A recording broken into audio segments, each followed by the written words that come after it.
Wait lang. Alright, there you go. Okay? Editorial writing tayo. This is Unit 5. Actually, Unit 4 yung ating feature writing. Our feature writing also had 3 lessons. So, natapos natin yun. So, imagine kung 3 lesson yun ng 3 araw natin o 3 meetings natin binuno yun.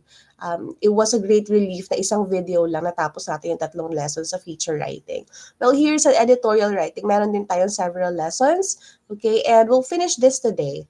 I will not make it too fast na hindi mahirapan ng mag-follow, pero hindi ko rin naman na masyadong pababagalin. I'll make sure na each part ay well understood at nakikita natin yung differences ng iba't ibang editorial writing. Kasi ang ating, I guess, isa sa ating mga connotation pagdating sa editorial writing is kumbaga argumentative ka agad, di ba? Debate o issue versus issue. That's what we have in mind pag sinabi nating editorial writing. Well, we'll try to erase that notion, okay? And see to it na makita natin yung iba't ibang klase pa ng editorial. Kasi in competitions, we're not always given issues to write an editorial about. So baka magulat kayo, bakit itong pinapagawa sa amin sa editorial? I don't see any issue or a major problem here that needs an editorial. Makikita natin sa presentation today, okay, sa lesson natin today, that there are far more different approaches to editorial writing than we know. Okay, hindi lang siya basta issue A versus issue B. There are so much things we need to know about editorial writing, and that's what our agenda is for today. Okay? Yan. So, ang ating coverage, actually 4 lessons na to. The first lesson, pero very briefly lang, kinonsize ko na rin itong PowerPoint presentation para matanggal na rin yung medyo mas mahaba pang part, is an overview on what we need to know about editorial writing. Okay? And also, yung part 2 ay yung types of editorial. Dito medyo mas mahaba ng kaunti yung discussion natin kasi we'll get to see ano bang iba't ibang klase or approaches that we can use when we're opting to write an editorial. And of course, the very essence of while we're discussing this, yung kung paano natin siya isusulat, no? Syempre dahil merong iba't ibang types ng editorials, marami rin siyang different types of how to write. Pero dahil in most competitions, ang kadalasan naman talaga is with regard to a problem or with regard to an issue, ay gagawin natin siyang kung paano magsulat ng editorial with an argument in mind, yung how to when it comes to an editorial that pushes an argument, no? Kasi yung ibang types naman ng editorial like the minor types ay they're less common in competitions, pero of course we want to welcome these other types din naman pagdating sa ating mga publication, no? I'm not saying na less common yung mga ibang types ay hindi na natin sila pagtutuunan. The reason why we'll be discussing these ay because when you become school paper advisors, I want you to freshen up your publications, no? Maging mas fresh siya na hindi puro arguments lang ang nasa editorial. Try to explore some other types of editorial na pwedeng lamanin ng inyong dyaryo. Napaka-toxic naman kasi ng isang publication na puro issues na lang, puro na lang arguments na nakikita natin sa editorial. So actually, that's the reason why we'll be discussing different types of editorial. Pero dun sa how-to natin, magpo-focus tayo dun sa medyo mas common sa competitions. Yun nga yung pagpo-push ng isang argument. And lastly, yung ating tips or some tips for an editorial writer. Okay. So here we have the overview. Alright. Sige, saglit lang ah. Wait lang. Ay. Excuse me lang saglit. Na medyo naubo ako eh.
Alright, I'm back.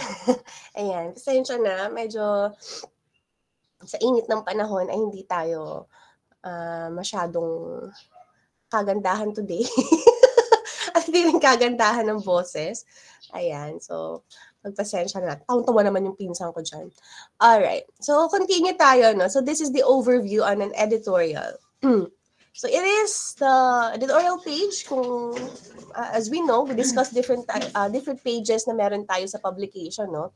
Meron tayong front page and that includes the news page, feature page, and an editorial page. In the editorial page, of course, that does not include just the editorial proper, but all other columns in the editorial, which make up this page, no? So it is the voice of the editorial staff and the readers as well. So dun lang sa definition na yun, ano, we're always claiming na what's in your editorial is the voice of the staff, the board, perhaps the school, but we forget na it also has to be the voice of the readers. Hindi lang siya basta nagsasarili ka na, itong boses namin na wala akong magagawa kung marami sa inyo ang disagree dito, basta itong stand namin. We should also reflect and we should also represent the people or the readers na nagbabasa ng ating mga publication. Okay? So, since it is the official voice of the newspaper or the publication, hindi siya written only by a single author. Okay? The entire page is not only written by a single author. In fact, marami nga siyang author, no? The editor-in-chief, of course, for the proper or anybody who be assigned for that, and all other columnists na nagre-reflect yung kanilang mga write-up ay nagre-reflect ng collective opinion of the editorial board. Okay? Meron siyang collective opinions. Meron mga nagkakaroon ng pagkakaiba-iba. Let's say, for example, may isang subject, isang topic na nagkakaroon ng pagkakaiba-iba ng stand or ng view, doon pumapasok yun sa different columns. Okay? That we can be assured na your other opinions are represented also in other columns. Hindi naman tayo pag sinabi natin editorial page, lahat yan pare-pareho ng stand or lahat yan pare-pareho ng view. That's why there are different columns there that could also represent other points of view. Okay? Pero kumbaga sinasabi nga natin, yung page mismo, it's the collective opinion of the editorial board. Pag sinabi natin collective, hindi yan lahat sabay-sabay or hindi yan lahat talaga parehong-pareho. Okay? Pero pinagsama-sama, mixture of different opinions, pero still, we'll see in the editorial proper ano yung pinaka stand ng school paper, stand ng school. Okay, anong purpose nito? To inform, of course. Meron pa rin tayong informative aspect. Since it's journalism, we want to inform people, to tell people of things. There's this purpose to persuade, okay? We want our readers to be driven, okay? Meron tayong panghihikayat sa kanila. All right? So aside from that, inform, persuade, okay? We also want them to be entertained, okay? Hindi lang siya basta parang nagbigay ka ng issue, nagbigay ka ng topic, nagbigay ka ng subject, and you want to inform them with about that. Gusto mo silang hikayatin, and that's all. Napaka-boring na ng pagkakasulat natin, ano? There's also this purpose ng editorial writing na makapag-entertain din ng readers, no? We want them to feel at ease while reading our papers na hindi masyadong stressful din yung kanilang pagbabasa. We want to enlighten, but at the same time, we want them carefree or entertain pa rin sila while reading a serious matter or while reading something na controversial or something na people are divided when it comes to opinions, okay? And sometimes, minsan, tatlong na to, inform, persuade, and entertain, nandun din sa purpose ng editorial. So, example natin, for example, when your school implements a new policy, like, for example, cellphone ban, ako sa Labhay, lagi nang to issue, no? Yung pagbaban ng mga smartphones, the school paper's editorial might discuss, okay, its pros and cons, bakit makakabuti itong cellphone ban na to, bakit hindi makakabuti, and also suggesting possible revisions, okay? Doon mas free ang editorial page na magbigay ng saloobin with regard to yung views ng paper dun sa new policy na to, okay? So, syempre, in your editorial page, you'll have to reflect a shared viewpoint ng iyong mga writers, pero not necessarily isa lang ang opinion yung lahat. Kaya nga siya editorial page eh. Kaya nga meron different columns dyan para makita yung shared viewpoint, okay, and not just an opinion of one person. Okay. And then, let's move on. Ayan. So, objectives ng isang editorial ay to explain and interpret the news. Okay? To put it in on its proper perspective, to analyze it, to draw conclusions from the analysis, and to persuade the readers to follow a course of action that the newspaper believes in for the public good regardless of party interests involved. Okay. So itong bagay na to, okay? Una, ayan. Ano dapat nating makita dito sa objectives ng isang editorial? Explain and interpret the news. These objectives or these functions ng editorial, you wouldn't normally see in straight news. In straight news, lalo na sabi natin, we're just informing, giving the most important information, yung mga crucial facts and information with regard to the event, the occasion, or the news, nandoon lang tayo. But we don't care to explain or interpret the news. Okay? When you're reading the news, you just care about the information you want to relate to the public. But of course, there's part of you as a writer na may pakita sa mga tao, ano bang konteksto ng news na to? Ano bang pwedeng makuha natin dito? Anong pwedeng nating matutunan? And how should we act about this particular news? Ngayon, ang lugar niyan will definitely not be in the news page, but there's this place for that, and this is in the editorial page, through which we can explain and interpret the news. Makita yung proper perspective dito. And not only that, we can be able to analyze what's happening or what has happened and draw conclusion from that analysis. And when we're able to draw our own conclusion from that analysis, it leads to the very bottom na idea to persuade the readers, okay, towards an action. I guess this is one of the most important feature of an editorial, be it a column or the proper itself, that it does not just care to explain and interpret, but at the bottom line ng objective is you'll be able to persuade people to act. I guess ito yung maganda dito in the beauty of every editorial. That is more than just about arguing, is more than just about proving a point, no? It's more than just about providing evidences or providing an analysis on a very complex topic. Pero kumbaga, yung pinakamaganda dito is you're able to provide a direction to people na they can follow, no? Mahikayat mo yung mga tao na magkaroon sila ng course of action, okay? Of course, for the benefit of the public. Again, for the public interest. Balikan natin yung elements ng news, no, at yung different principles ng news ng journalism for the public good. Okay? Regardless kung sino man ang involved dito, is always for the public's good. All right. So, ano yung functions ng editorial writer?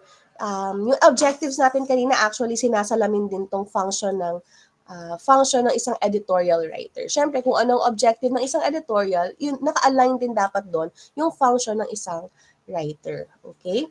So, ano ang function ng writer?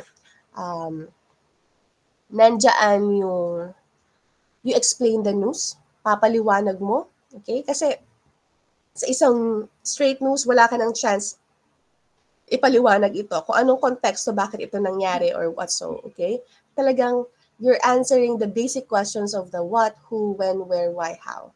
Okay? But in the editorial, if you're the writer of an editorial, you have to explain the news. May ipakita sa tao, ano ba ito talagang nangyari? Ano ang konteksto nito? And you fill in the background. In the straight news is the least of our priority actually, right? Kapag nagsusulat tayo ng balita, especially if it's a straight news, ang background information natin nasa dulo na. Okay? Other testimonials will be at the end as well. The background of the story, ano pinagmulan nito, ano yung simula nito, nasa dulo na. But in an editorial, it's part of your function to really provide the background of the balita. Okay? Anyway, an editorial, hindi siya opinion about an issue lang. Okay? Hindi siya issue lang. Na whatever issue you have in mind, maglalagay ka ng opinion about that. And that's already an editorial. No. If it's just about your opinion on an issue, that's just an argumentative writing or argumentation, no? Pero ang editorial, hindi lang siya issue kung hindi, issue within a news. It has to be a news. Ito yung mahalaga yung dapat tandaan, ano? Dapat kung ano man yung laman na editorial nyo, nababasa rin siya sa news. Yung pag-uusapan niya sa editorial is mababasa mo rin sa balita nyo within the publication. Also, aside from filling in the background, ano yung dapat malaman nila at the back side of the story, you also have to inform them anong pwedeng mangyari in the future. Okay? What implications na meron ang balita na ito in the future, possible na mangyari sa hinaharap because of the ongoing issue, all right? Or the ongoing topic or problem.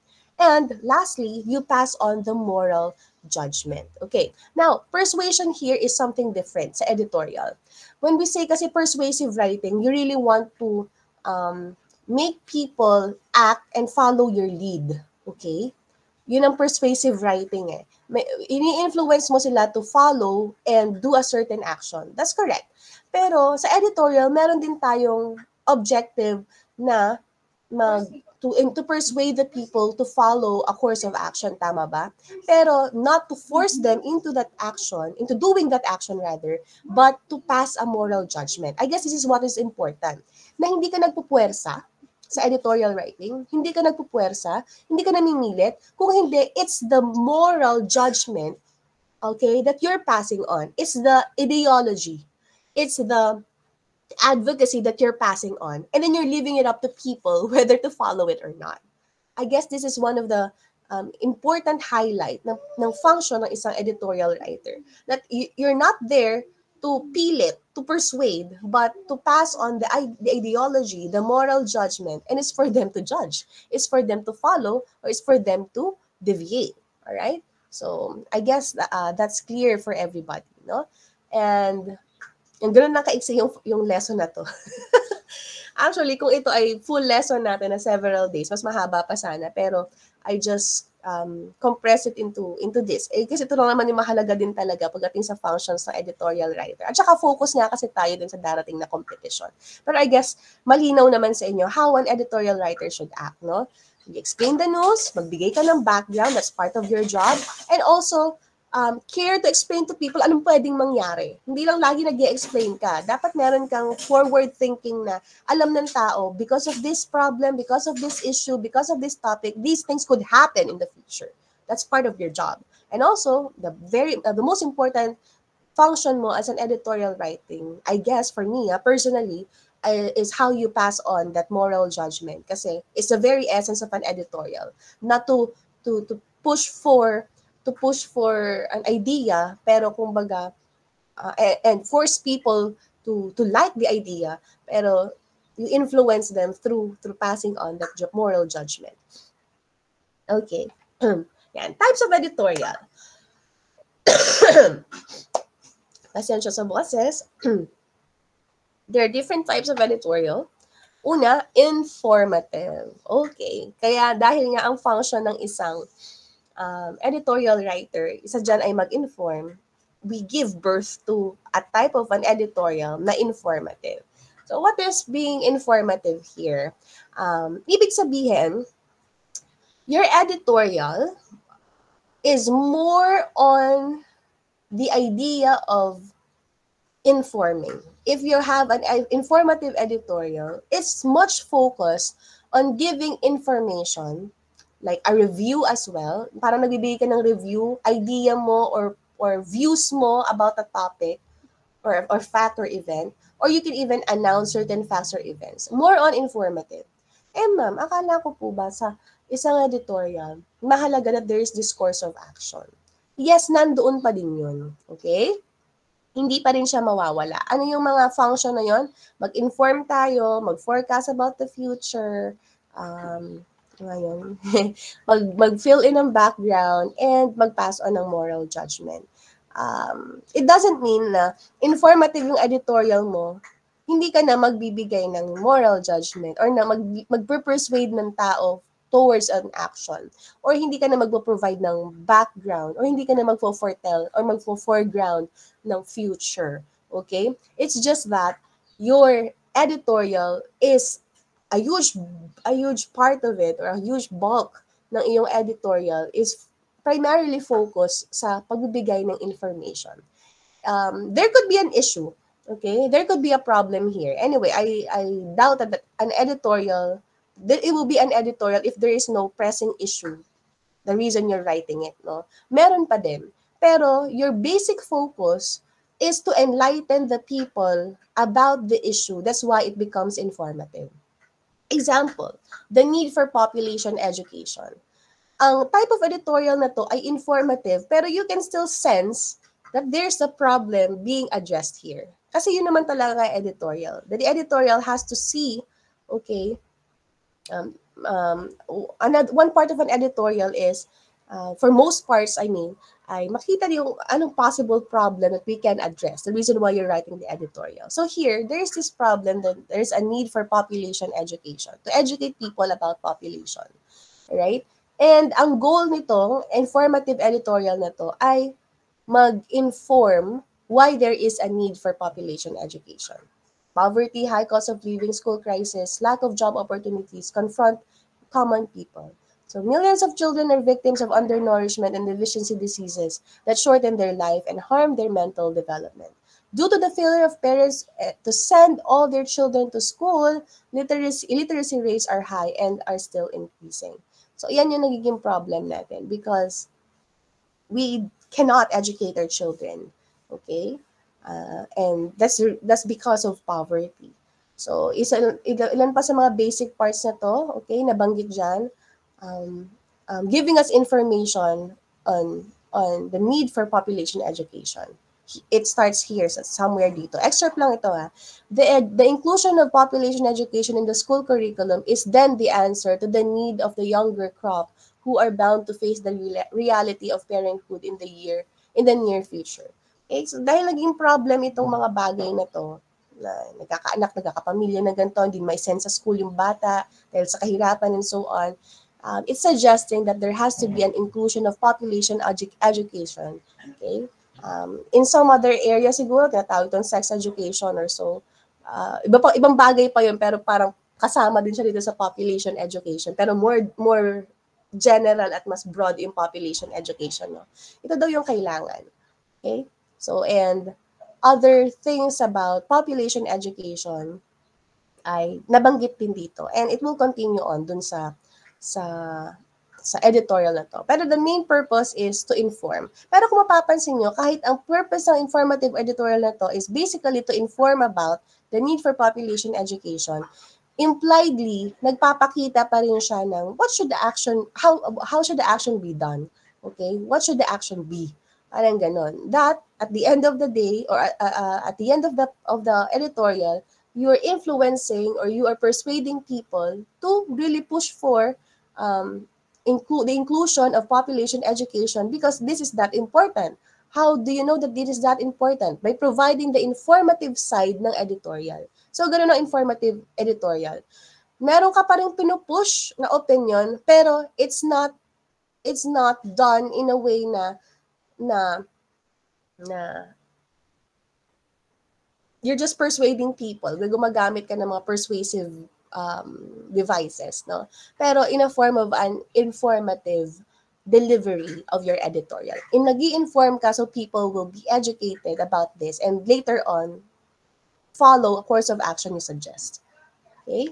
And next, meron tayong tinatawag na interpretative editorial. So what is an interpretative editorial? All right. In an interpretive editorial, we analyze the news.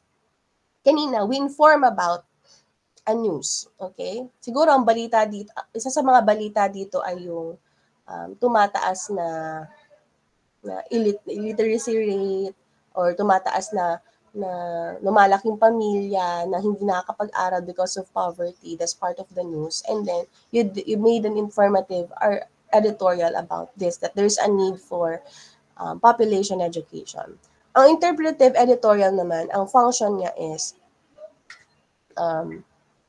to analyze. But anyway, balikan ko muna pala informative, no? Meron ako nakalimutan sabihin. Yung informative, sorry for that. Balikan ko muna ulit. Yeah, yung informative, ang aim natin, kasi nagsalita ako na ano ang aim natin sa interpretative, nakalimutan ko ano nga pala ang aim natin sa isang informative. Aim natin, una, sa informative is to explain the reason why we're giving out information. Okay? Ang aim natin is to explain a situation or an issue. In here, the situation is then there's a need for population education, or there's an issue na maraming mga taong hindi educated about population. So, ang aim natin is to explain why it's an issue. Okay? The aim is to provide clarity, to clarify. Okay? Making more complex ideas or the complexity of the events easier to understand. Baka marami ang hindi nakakaintindi ano ba ang population education. Ano bang magandang dulot nito? Okay? So, ang goal natin, i-clarify yon, linawin yon, pagpagaanin, padaliin, maintindihan yung pinupush nating idea for population education. Kaya siya informative. Alright? Anyway, another example possible ng informative education, halimbawa, you're explaining the implications of a K-12 curriculum change, no? Yung matatag curriculum. So, you want to explain yung possible implications or effects ng changes ng curriculum from K-12 na halos di pa nga natin na ma-master. Tapos we have this change again ng matatag curriculum. Ano ba yung goals nito? And how should this impact students and teachers? So kung ganun ang atake natin, ano ba ang problem dito? Ang problem dito is maaaring merong hindi magandang implications ang curriculum change, or maaaring namang merong magagandang epekto ito, right? So we want to inform them about its possible implications, good or bad. Alright? So, ang way natin doon ay paggawa ng informative editorial na hindi siya argumentative na go for curriculum change or let's not go for curriculum change. Hindi ganun ang informative editorial. Ang informative editorial is more on explaining the implications, and it's up for them to decide to see whether they approved of it or not. Pero hindi siya ganun ka-implied or directly implied sa editorial mo na, let's not push for curriculum change, or let's push for curriculum change kasi maganda siya. Ang aim ng editorial na to is just to explain. And you're leaving it up to people how to decide or how to agree or not to agree. No? And anyway, malinaw ba? Ang informative editorial. Alright, again, ang purpose, mag-explain. Impliedly, yes, pwede kang magbigay ng opinion mo, pero you do it by explaining. And you leave the rest to the readers. Okay? Interpretative. Sabi sa slides, these are editorials that explain or bring out the significance of an event, a situation, or an idea. Okay? Para mapalabas ang kahalagahan ng isang pangyayari, isang ideya, or isang sitwasyon. Okay? Hindi lang siya pangyayari, pwede siyang idea din, pwede siyang subject din, or situation. So that's an interpretive editorial. Ano naman ang ating goal?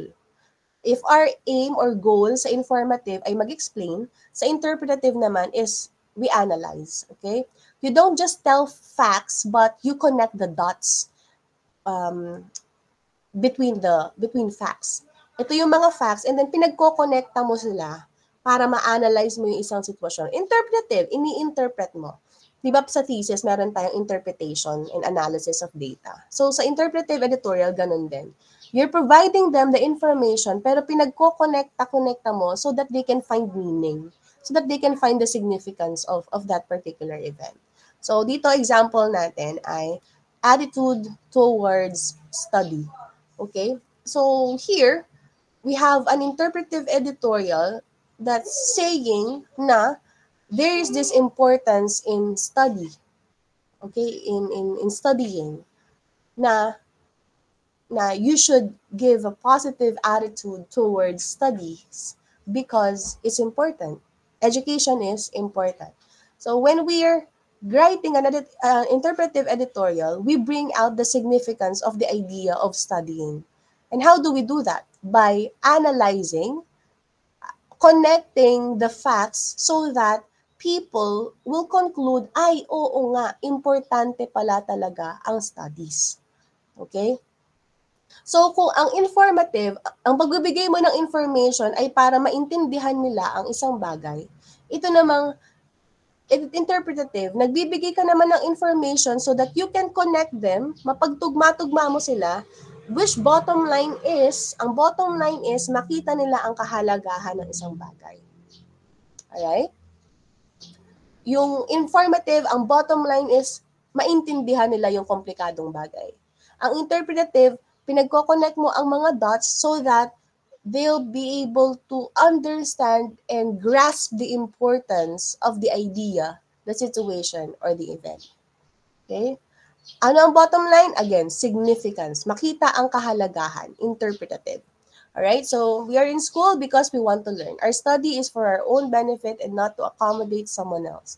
As such, we have to relate it to our aims and ambitions in life. We should not think of study merely in terms of quizzes, recitation, homework, term papers, and report. Putting a valuation upon it in terms of 5, 10, or 20 years from now will give it more meaning to us. So yung bagay na ito, nakikita nyo, meron siyang binibigay na facts, meron siyang binibigay na information, but they're trying to correlate itong mga information na to into success na eventually ay leading people to realize that, oo nga, studies ay important, okay? And all these. Ayan. So, nakita niyo yung end nitong editorial na to. With just a few weeks to go before classes end, we hope these few reminders will result to a better attitude towards study. So, nakikita niyo ibang parts dito, no? Yung mga parts na pinagko-connect-connecta niya bakit mahalaga ang pag-aaral or yung attitude mo about pag-aaral. And at the bottom of this, it suggests na we give importance to study. Okay? Ano yung sabi niya? We hope these few reminders will result to a better attitude towards study. That you appreciate study. Okay? Yan ang interpretative editorial. Alright.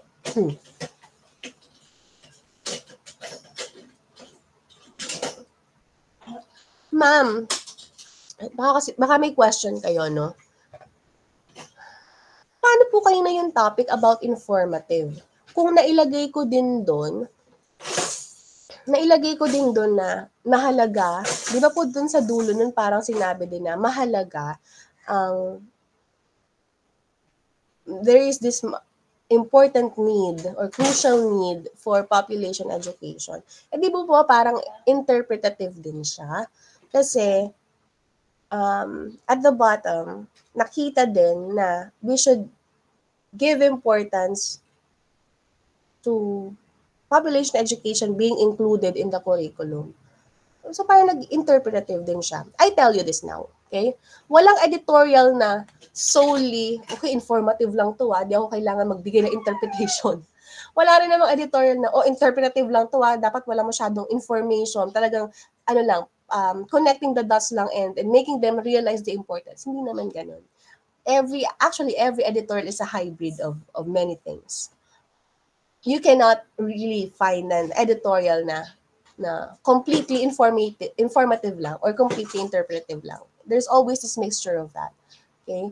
And actually, a good editorial is a good mixture of many types, no? Na hindi siya ito lang.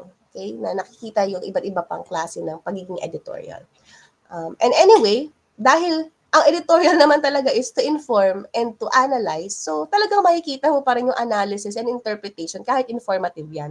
Hindi ka makakatakas dun. Okay? Ang sinasabi lang natin dito is, for most parts of the editorial, if it's an informative, your atake, no, yung approach mo or yung style mo is to give an information so that they know the importance. Ito namang interpretative, your atake is to connect the information, ipakita yung relationship, ipakita yung implications, ipakita yung resulta ng mga bawat bagay, cause and effect, so that they realize the importance. Okay? O, Margaret, bakit ka tumatawa? Tumatawa, Margaret. Ayan. Tinawanan na lang talaga niya ako. Okay, so, I hope malinaw yan, no? Ayan. So, huwag kayo malilito na, interpretive ba to or informative? Actually, baka pareho, no? Tapos, tignan mo na lang kung ano yung atake. Yes, the atake. Bakit ka natawa sa atake?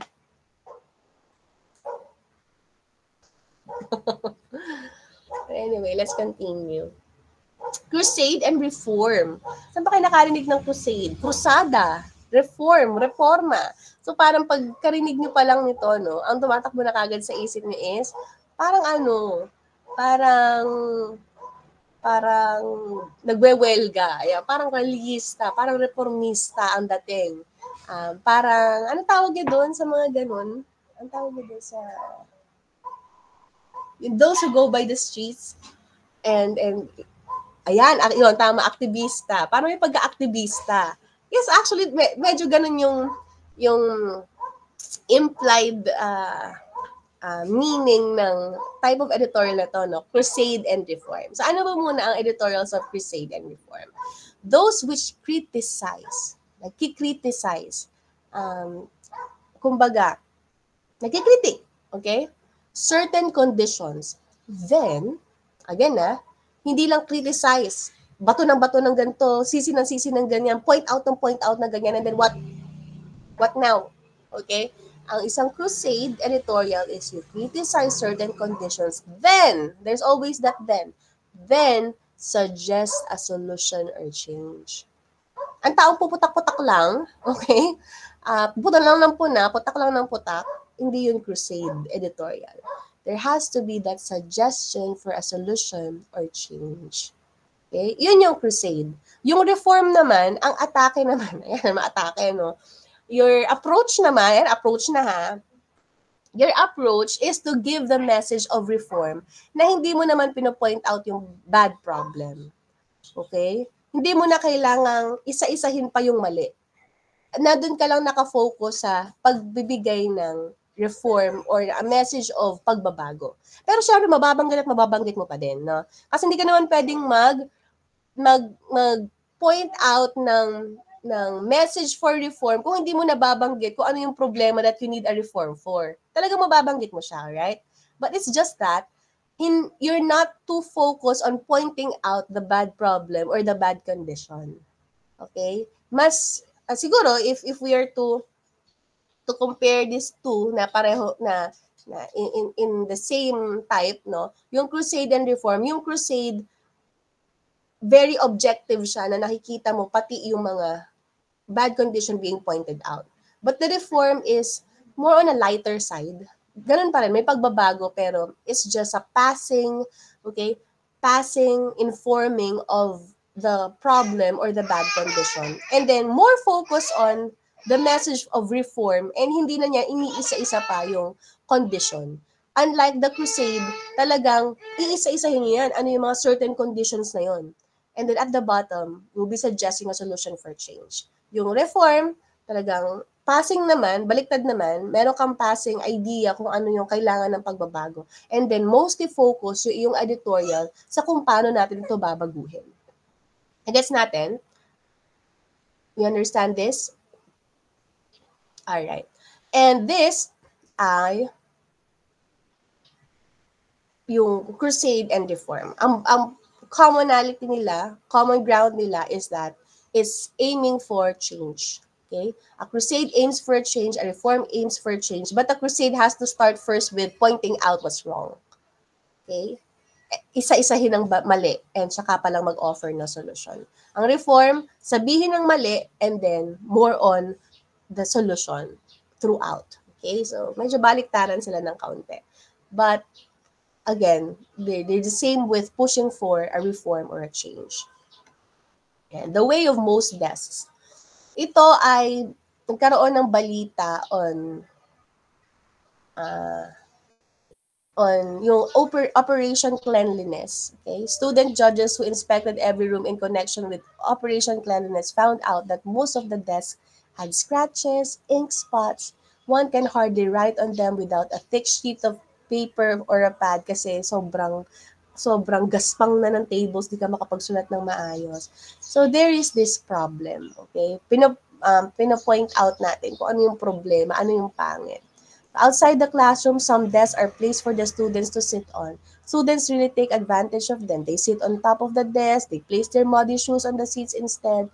So when the 220 new desks for Pasig Line will be available for the students' use, will they end up the way most desks go? Okay? So, ibig sabihin, pagdating sa Operation Cleanliness kasi, darating yung 220 new desks. Pero ang pinapakita natin nito, yung problema sa mga desks. Kaya mo nga siya papalitan kasi may problema doon, di ba? Pero dun sa nakita nating mga problema, ano yung mga problema? Ang kakapal ng dumi, ang daming sulat, tinatapakan, maputik, nasa labas lang, nabibilad sa araw, sira-sira. The question is, the tanong is, no, yung 220 bang bagong desks, the new desks, will also end up this way. Okay, so, ayan. Hindi na natin natapos yung pinapakita lang natin dito that this is how a crusade or reform editorial starts or could start, no? Pinapakita natin yung problema and then of course, this will suggest solutions. Continuing on dito sa editorial na to, there would have to be suggestions kung paano masusolusyonan yung ganitong klaseng paggamit or maling paggamit ng mga desks. Paano natin mapapanatili na itong mga bagong darating ng mga desks would not end up like most desks ended up na ganun, okay? Na sira-sira, puro sulat, magaspang, and so on. Okay? There you go. So that's a crusade and reform editorial. Questions?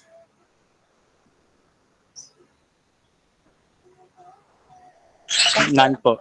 Alright, thank you. Ayan. Natutuwa ako yung anak ko, napakatahimik lang doon, playing with her lola. Okay. Namimiss niyo na ba yung si Kiko? Ayan. Thank you, Jerry. Ayan, dami na kami sa anak ko. Okay. Next. Okay, special occasion editorial. Ano naman yung special occasion editorial? These are editorials on special occasions. So from the word itself, editorial siya about special occasions. So medyo alam na natin para saan siya, no? Those which are written to give meaning to occasions. To give meaning sa occasions such as Christmas, Labor Day, Heroes Day, ayan, birthday, or Heroes Birthday rather, Heroes Day na rin, and other significant events. Okay. Pati po ba yun? Pati po ba yun nilalagyan pa rin ng editorial? Bakit sa tingin nyo? Why do you think special occasions would need an editorial? Di po pwede na lang sa feature na lang siya? Feature on Christmas, feature on Labor. Anyway, sa feature naman, pwede ka rin namang mag-suggest sa dulo, di ba, ng papakita mo yung importance, so meron kang lesson na ipapakita, meron kang conclusion, o sa tingin nyo, bakit meron pa tayong special occasion editorial? Why do we write about an editorial? Why do we write an editorial on special occasions? Anybody?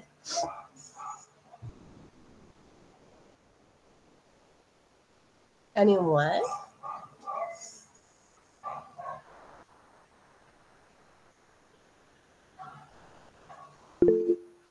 Yes, Kurt? Mama na po question ulit. Sorry po. Okay. Sabi ko, di ba, meron tayong special occasions like Christmas, Labor Day, Heroes' Birthdays, Heroes' Day, other significant events, graduation day, mga ganyan. Or New Year, Valentine's Day. Bakit meron pa editorial like this? Kung pwede naman siyang, these things can be featured sa feature. Okay. Who's raising a hand? Tala nga. Sara yung aking ano. Yes, Benedict. John Benedict.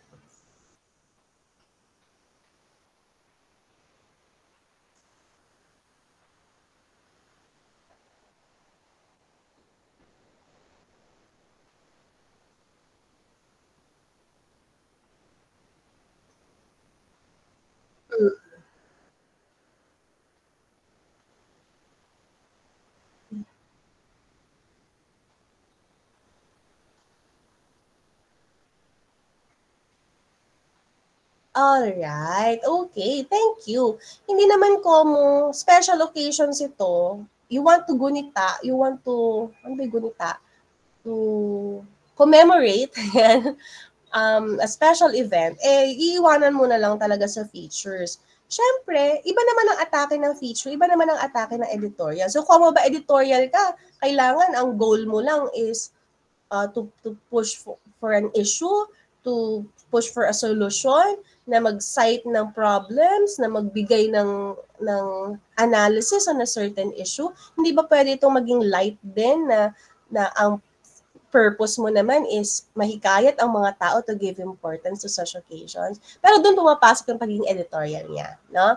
Na, di ba nga ang editorial na writer, one of its function is to pass on the moral judgment, na mag-persuade ng tao to have a course of action. So dun pa rin pumapasok yon. Na you give meaning to these events, you help people commemorate these events, and at the same time, you influence them to celebrate this and to give importance. Baka nakakalimutan na nila yung kahalagahan. But my question is this: kung both feature at editorial could write about special occasions like this, at pareho naman ding, I guess, ang bottom line is, papasok at papasok pa rin na pahalagahan ng mga tao yung special occasion na to, be it feature or editorial, paano sa tingin nyo ma-identify nyo yung feature tsaka editorial? How will you be able to distinguish the two? If both can do it, and both could be for the purpose of people commemorating and celebrating this event and seeing its importance. Anybody? So, saan sa tingin nyo sila magkakaiba ng atake, no, Margaret?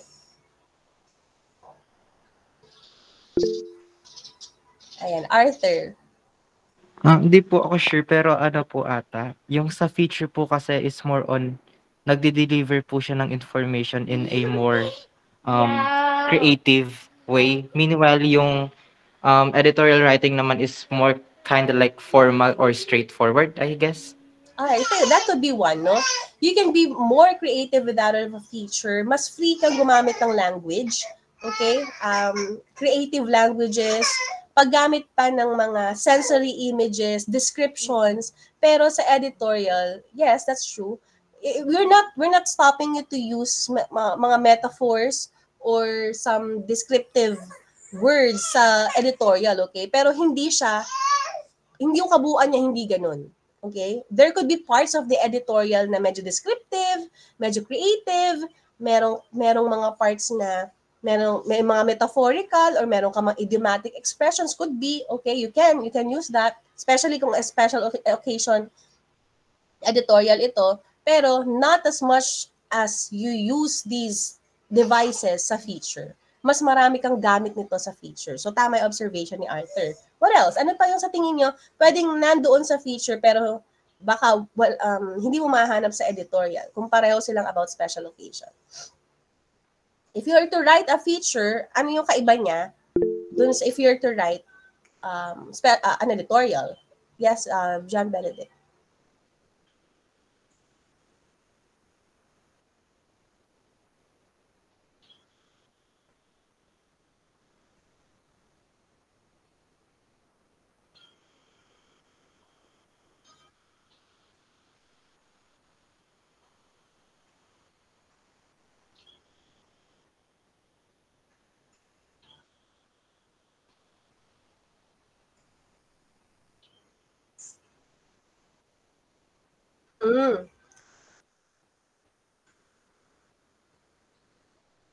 Alright, okay. Iyon. Ang question ko kasi is more of a personal question. No? Kung ikaw magsusulat ng feature, ikaw magsusulat ng editorial, paano mo siya gagawin? Paano mo siya mapag-iiba? And that's a good idea. Kung kasulat ka ng feature, bawa pareho kayong writer, na-assign kayo, susulat kayo on Christmas, kasi Pasko na eh. Editorial ka, siya yung feature. Paano maiiba yung feature mo sa editorial? Di mo pwedeng pareho kayo ng sulat, di ba? Sige, basahin muna natin yung kay Jedrick. I think, ma'am, pause din po ang case study since features can feature a case study while editorial barely. Alright, sige, pwede. Pwede kang magbigay ng case study na feature. Alright, pag-aaral, okay? on that special occasion. Okay, but if you really want to be that feature, no, na really entertaining, especially it's a special occasion. We don't want to be too serious naman siguro with a case study, especially if it's a special occasion. Yung kunin ko yung sinabi ni John Benedict, pwede kang, mag-add ng story to it. Because a feature can be narrative, while an editorial is barely narrative. Di ala kang gano'ng makikita narrative there. And what does a narrative have? Sa feature, pwede kang maglagay ng mga dialogues. Pwede kang mag-input ng character. Pwede kang magbigay ng setting of the story. In short, there could be a story within your feature if it is on a special occasion. But in an editorial, okay, iwanan mo na yung editorial sa more on panghihikayat talaga to celebrate this, inform the people about the event, nakita nila yung kahalagahan ng event na to, and so on, through an editorial. So again, both features and editorial can focus or can use a special occasion for their articles, but it's up to their style, how they're going to present it, na hindi magiging ganun magkapareho. Kasi may similarity talaga sila, especially if it's a special occasion editorial and a special occasion na feature. Laging papasok dyan yung bottom line na we have to celebrate its importance, yung kahalagahan nito. Pero paano sila magkakaiba? There could be lots of literary devices na pwede kang gamitin sa feature, whereas you have to be more academic when you're writing the editorial than being on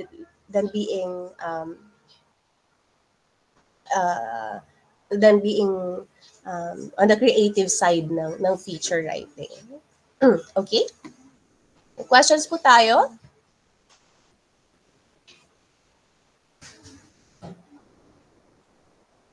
Well, questions? Alright. Sige, move on tayo. Ito yung sample natin. New Year thoughts. New Year is the finale of the Yuletide season, which is accompanied by the spirit of joy and goodwill that can only be understood, never fully explained. It is enough to feel the spirit of it, that which illuminates our souls, the spirit that transforms us, something like that. Kita nyo, gumagamit pa rin naman talaga ng mga creative lines. Hindi naman siya talaga fully lahat academic. Pero dahil kasi special occasion siya, no? You'd want to sound cheesy pa rin, parang ganun.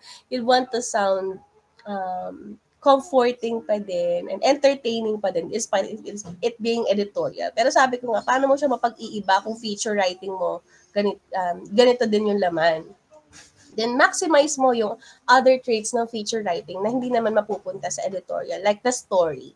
I agree with this John Benedict doon. You can incorporate a story kasi sa feature mo lang siya makahanap. Alright. So kung mapapansin nyo rito, ayan, more on giving the significance of the New Year. New Year's time is the most fitting time to bury all grudges between friends, neighbors, and classmates, relatives, and co-workers. It is time to forget all wrongs suffered and all injuries received, to let bygones be bygones. Ayan, diba? Okay, so that's an editorial for special occasion. One thing about special occasion editorial ay, mas free ka rin when it comes to language. Kasi special siya, special occasion siya. So you don't have to sound so serious naman about your editorial, since it's special. Okay? Editorial of praise. So what is an editorial of praise? Editorials that praise, syempre, nagpupuri, nagbibigay papuri, acknowledgement, or commendation. Okay? These are editorials that express appreciation for a worthy action. So there you go. Ano ba ang editorial of praise? Nag-express ng admiration, commendation, let's say for a student, a teacher, a group, okay, leaders. Example, nanalo yung debate team nyo. So you will applaud the debate team for winning the race. Natumay kapatid ko nag-upload. Ayan. Si Margaret talaga taga-tawa ko no. Tapos ano pa? Tapos recorded pa yung sessions natin, upload. Alright, so you'll be uploading debate team for winning the regional. O gagawa kayo ng editorial about Jedrick winning 5th in the nationals competition. Okay? So, pwede niyong gawing editorial, itong editorials that praise or commend. Eh bakit hindi mo pwede sa balita na lang? Mabalita na lang si Jedrick, sa news na lang. Eh sa news kasi kailangan mo lang ibalita. Ay, naku, nayak ng bata. Sa news kasi, ang focus mo ay ibalita saan siya nanalo, okay? Anong competition, ilan silang naglaban-laban, ano ni-represent niya, ano naging place niya, hanggang gaano tagal tumagal itong competition na to. That's it. Pero you can't give the praise eh. You can't give the praise to the winner dun sa news mo. So you can do it in an editorial of praise. Eh, di mo pwede sa ano na lang, feature. Kumbaga, if you feature namin si Jedrick for winning, ayan, meron siyang feature article doon. Pwede naman din talaga. So what I'm saying is, somebody winning and commending that person can be part of a feature, pwede rin naman siya maging editorial. Sabi nga natin, reason natin kanina, para naman hindi magmukha yung editorial natin, lahat na lang puro issue. Okay? Lahat na lang sa editorial page, puro problem. Parang napaka-stressful naman basahin ng editorial page. So these are some options na kahit sabihin na natin pwede ng trabaho yan ng feature writing, pwede pa rin namang maging part ng editorial page. Okay? So again, for the difference, bahala na kayo magbigay ng difference. Bahala na kayo magbigay ng kung paano atake ang gagawin mo sa feature, paano atake ang gagawin mo sa editorial of praise. Pero syempre, bottom line is, pareho sila ng motive to give praise or commendation for a worthy action. So ito, example niyan, determination, self-confidence, and the desire to seek the truth guided our struggle to restore the campus paper. So this is to commend the commitment of the campus paper, the Josephine Journal. Yan, that's the campus paper, no? The Josephine Journal is our victory, a product of the concerted effort of the CAS Wall Journal staffers and the whole CAS studentry amidst tremendous hardship we encountered along the way. And so pinapalabas nila yung mga na-encounter nila. We rejoice with the studentry in having paper we have been working towards since last year and a paper we have been longing for since ganyan. Okay. So there you go. It's an editorial of praise. Praising, commending the school paper for the hardships they experienced and for the triumph they had. Ayan. So again, pwede ka makakita ng ganito sa feature, pwede siyang maging feature, pero pwede rin siya maging editorial. Bahala ka na lang kung paano mo gagawing feature yung article on this commendation for commitment, and it's up to you how you'll be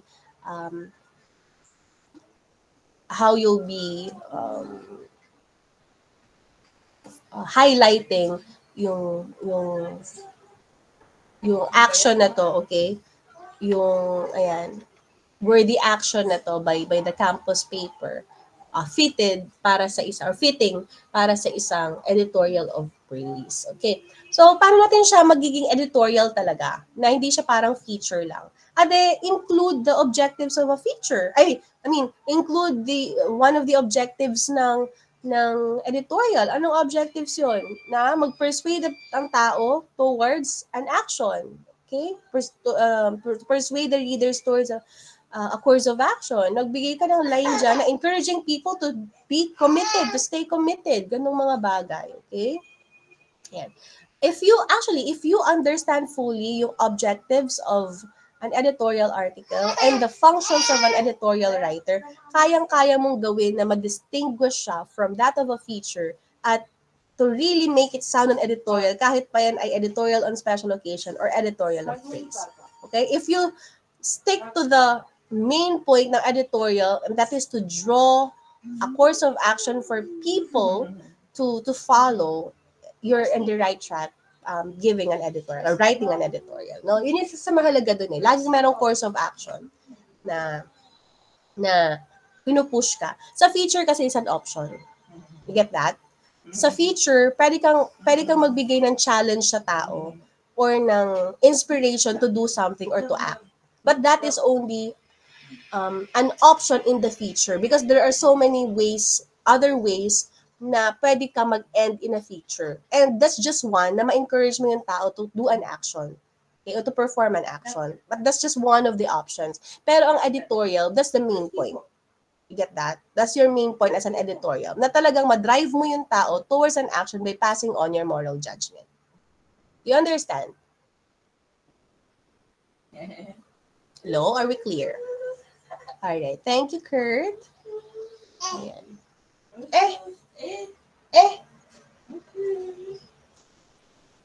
Silip ka daw, silip ka. Silip ka, oh. Silip ka. Nasaan na? Nasaan ka? Ayun! Ay, naku, Pogi! Hi, Kiko! Pogi! Nasa labas ako. Hi, Kiko. Ayun! Pogi! Where's Kiko? Ay, sino yan? Ayun!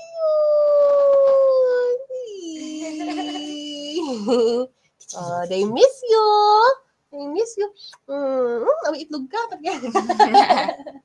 Pakainin mo yung avocado. May avocado sa akin. Hindi mo avocado.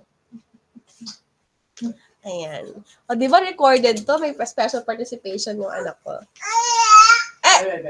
Pakainin yung avocado. Ano, ubusan niya avocado? Kaya pala may itlog siya.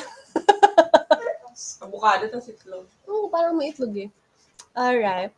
Anyway, so iyan ang editorial of praise. Let's move on. Entertainment editorial. Naku, ito na naman po tayo. Parang ang hirap talaga i-distinguish ng feature sa editorial. Kasi bakit ba yung editorial na to nag-aala feature? No? Nagpapanggap na feature. Wag na kayong mainis. Talagang, these are ways to give a fresher editorial page sa ating publication. Kasi we don't want it to dominated by so many issues lang. Okay? We can have variety sa ating publication by adding up these types of editorial. Okay, so entertainment editorial. These are editorials that offer, of course, entertainment. Those which are written to give in a light vein, primarily to entertain readers. First day in school. First day in school for pupils who have been used to having all their classes in a single room is rather like their first day in a big city crowded with different kinds of people. There is confusion and bewildered cry never heard of before. It is actually an editorial from an elementary paper. So, ayan, nag-entertain siya in short. Then we were told that the section in which we had finally found our way was too large. Then we must find another room on a different floor. Nakita niyo kung how elementary pagkakasulat, pero ang cute. When we got on the wrong stairway, the older pupils laughed. When bells rang for classes to begin, we would stand still. And when they rang for dismissal, we would sit still. By the end of the first day, we had decided that higher learning was no good and we might as well quit. Yet, as you see, we are still here. So we must have changed our minds. So, nakakatawa lang na itong pupil na to, nagsulat siya about experience niya na, kung napakahirap naman pala sa higher level, kapag nandito ka na sa level na to, mag-quit na lang kaya tayo. Huwag na kaya natin ituloy. Pero at the end, sinabi niya na, look at us, parang we're still here. Ibig sabihin na bago yung isip namin. So, nothing much na kailangan natin i-note with regard to entertainment editorial. It's as plain as how it's called. Okay? Entertaining. Something na editorial na entertaining. So, paano siya naging editorial? Pwede naman siyang feature, no? Naging editorial siya kasi, una, again, you are leading people to following an action na if you're on a different level, again, on a first day of school again, you just have to enjoy it, no? You just have to go with how things are going, and before you know it, na-enjoy mo na pala siya. Okay? Kahit mahirap, kahit parang ang daming challenges, without you knowing it, na-enjoy mo na pala siya. So, ano meron sa entertainment editorial? You just have to be playful sa iyong mga words, sa paraan mo ng pag-deliver. Hindi siya masyadong strict. Again, it will look like really a feature. It will really, really look like a feature. Pero, paano mo siya gagawin editorial? follow the objectives. Mag-inform ka, pwede ka mag-forecast ng future, magbigay ka ng background, and lead people to an action by passing on your moral judgment on the topic. Okay? Ayan. So, in short, ano ang characteristic ng entertainment feature? Light-hearted siya and witty. Siguro, when it comes to characteristic, yung pagiging witty, yung smarty-smarty, yung datingan niya. Okay? So, it could be nakakatawa, okay? Pwedeng school life or current fads, current trend sa school, no? Example, ano pa pwede natin gawa ng entertainment editorial? Types of student during exam week. Paano kayo susulat ng entertainment editorial about types of student during exam week? Magbigay nga kayo. Parang sneer atake lang to. Ano mga types of student during exam week? Anybody? Pwede mo ilagay sa editorial mo. Yes, John Benedict. Yung mga giraffe. Ayun na, naghahabaan ang leeg. Ayan. So, pwede mo siyang gawing ganun klaseng editorial, ano? The giraffes. Meron kang gagamiting mga terms. Tapos, saka mo na lang i-explain bakit naging giraffe, no? Ayan, na humahaba ka ng mga leeg trying to find the right answer. Ano pa? What are those other types of students during exam week? Yes, let's give terms to these types of students. Okay? Who's raising a hand? Micah. Bombastic side eye, madam. Bombastic side eye, okay. Yung mga anong mga tingin, no? Parang may mga laser eyes. Okay. Okay, ganoon din sila. Sige, Kurt, ano pang mga klaseng mga students during exam week? Ay, no, puro negative yung binibigay nyo. Yung madasalin po, ma'am. Ano? Madasalin. Okay. The prayerful ones, the prayer warriors. Okay? Charade warriors. Okay? Mga charade warriors, mga A, B, C, gano'n. Okay? Arthur. Ma'am, yung mga nagre-reconnect with nature, tumitingin na lang sa bintana. Alright, reconnecting with nature. Okay, the nature lovers. Ayan, Jean. Ay, siya daw yun. Okay, the curtain hair. Ano yung curtain hair? Pinantatakip po yung buhok sa sagot. Okay. Yung mga ayaw magpakopya naman, di ba? Okay. Comparing ng answer last minute. Ayan. Sino pa? Dami niyong alam, ha?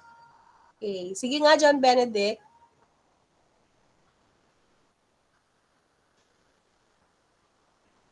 Ayan. You raise me up. Nagtataas ng papel para makapagpakopya. Okay. So, in short, it's an entertaining editorial, no? Paano mo siya magiging editorial? Entertaining na siya eh. Entertainment na siya. Okay? So, paano siya magiging editorial? How will you incorporate the editorial aspect of the article? Anybody? Tingnan nyo, paano nyo ipapasok ang pagiging editorial niya after mo mapakita iba't ibang klase ng test takers?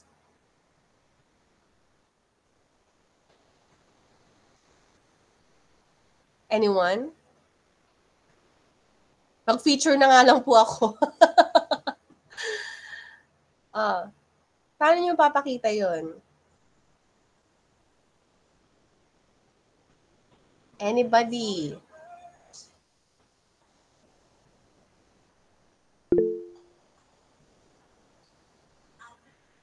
Uy, you can give a challenge actually.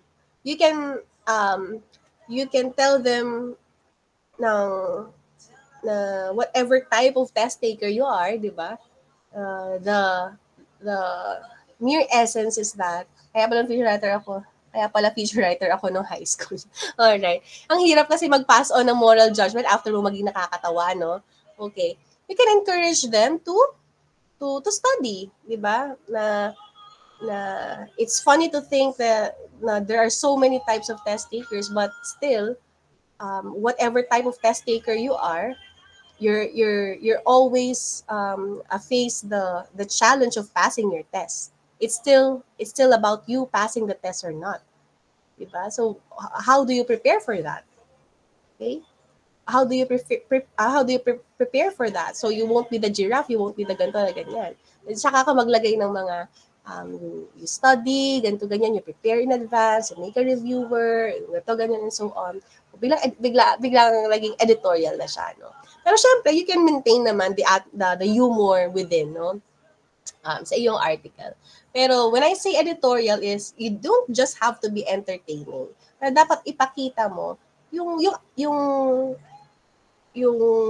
aral na makukuha mo doon, or yung yung sabi nga rin kanina na yung moral judgment that we have to pass dun sa readers. Hindi ba dapat patawarin mo lang sila dun sa mga iba't ibang klaseng test takers. Ay, ako to. Ay, parang may kilala akong ganito. Hindi lang ganun, no? Dapat meron kang maipasa sa kanila na mapapaisip sila sa dulo na, okay, next time, ganito na ang gagawin ko. Alright? So that's how you write an editorial. Na kahit entertaining, it's still an editorial. Okay? Editorial of tribute. Si Dr. Estrada. Yan. Dr. Januario Estrada, 78, considered the Dean of Filipino Surgeons, died yesterday, leaving behind an outstanding record of service in Philippine medicine. Since obtaining his medical degree in 1918, Dr. Estrada had been the Philippine General Hospital and the University of the Philippines College of Medicine throughout his career. So in short, it's a tribute. Okay, so again, this tribute can be easily part of a feature. Okay, it can easily be part of a feature featuring the great Dr. Januario Estrada. But again, we'll go back to the reason bakit sa editorial pwede pa rin. It's because it's not just the feature writers that give tribute. Even editorial writers can give tribute. And again, the purpose of writing the editorial for this is to make people recognize, okay, the life, okay, the life of a great person we're giving tribute to. Okay, so yun naman yun eh. Kahit sabihin yung pwede naman ito maging feature, bakit sa editorial pa? So that other editorial writers can also give tribute. Pero ang atake naman nila is to encourage people to strive and be that person also one day, di ba? Ma-inspire sa life ni Dr. Estrada. So dapat meron pa rin dong encouraging part na or driving people towards being like this person you're giving tribute to. Ayan. Editorial liner. Ano naman yung mga editorial liner? Isa to sa mga parts na to na editorial, no? Pero very short na lang kasi to. So these are short, witty paragraphs, either serious or light. Maigsi lang sila, kaya sila tinawag na liners. Love is looking up to find comfort in mother's smile. It's running and kissing father's hand to deserve his package. It's thinking and dreaming about a loved one day and night. It's doing things to please the other. It's answering the writing love letters on perfumed papers. It's crying and brooding over careless words. It's rejoicing and walking on clouds, on hearing sweet things. It's loving happily day by day. Okay. So, may ganun palang editorial, no? Editorial liners na may silang siya, pero how does it become an editorial if it's just an editorial liner? Since it is brief and witty statements, okay, or short liners na editorial, meron pa rin siyang strong commentary. So if it's often used, okay, in school papers for sometimes satirical purposes, o kaya naman may mga punchline, parang ganito, pa-punchline siya, okay? Na hindi mo kailangan ng reason or ng evidences or ng points to make a point, points to reasons to make a point, okay? Very brief siya, pero these are strong commentaries on what love is. So, pwede, let's say, for example, commitment. So, define commitment or define courage, okay? So, ganung mga bagay. Ibig sabihin, hindi lang sa feature tayo nasusulat ng mga ganitong mga maiiksing mga commentaries. An editorial can also do this. It's very similar to that of features, pero if it's part of an editorial page, at meron naman siyang message behind, meron siyang message na ini-impart, and it's part siya ng editorial page, we can still consider that as an editorial. Pero the type is an editorial liner. Alright, so there you go. Doon na tayo sa how to, ayan, ito pa, example pa, why wait? Ayan. If we suddenly discovered the late Christopher Morley once observed that we had only 5 minutes left to say all we wanted to say, every telephone booth would be occupied by people trying to call up other people to stammer that they love them. Why wait until the last 5 minutes? So, napaka-easy lang, ano? At so, ang bottom line nito, actually, ganitong editorial liner, hindi mo na kailangan i-explain bakit ito mahalaga. Hindi mo na siya kailangan i-explain ano yung point mo. Parang just reading between the lines, nandoon na yung point, nandoon na yung idea. Unlike in other editorials, kailangan mong sabihin sa dulo why it's important, why it's significant. Right? Pero sa editorial liners, very short lang siya, very brief, pero nandoon na yun. Mapag-iisip ka na kagad, oo nga, hindi ko na kailangan maghintay pa ng last 5 minutes. Kailangan ngayon pa lang, sabihin ko na mahal ko isang tao or how much I love them. Paano pag dumating sa punto na last 5 minutes na lang, tapos lahat na magkatawagan, lahat na nagkagulo-gulo na ang globe, ang smart, ang ano, ganyan. Kasi everybody would have to take that last 5 minutes when I could have done it today. When I could just do it right now. Diba? Ganong mga bagay. So, editorial siya in a sense na it's giving you the idea na you have to express yourself now. You have to express how much you love somebody now. Now is the time. Yun yung pagiging editorial niya. That it's persuading people to act. Okay? With just a very witty at very brief pero entertaining or very strong na commentary using an editorial liner. Alright. Umulit. How to write. Doon na tayo sa how to write. 10:45. Ano ba? Meron pa ako. Ay, hindi pala. Ano oras na? 10:32 pala. May isang oras pa. Yung nagre-record, masyado na bang mahaba? Gusto mo i-cut mo muna, tapos rest lang muna tayo saglit para second video na lang yung how to write and then yung last part. Si Arthur ba nagre-record? Si John Benedict. Okay. Sige, cut muna natin. So, end ng first video natin, yung lesson 1 to 2, overview and types of editorial. And then second video will be how to write and tips for writers. Okay? So, break lang muna tayo ng, sige, 5-minute break. All right.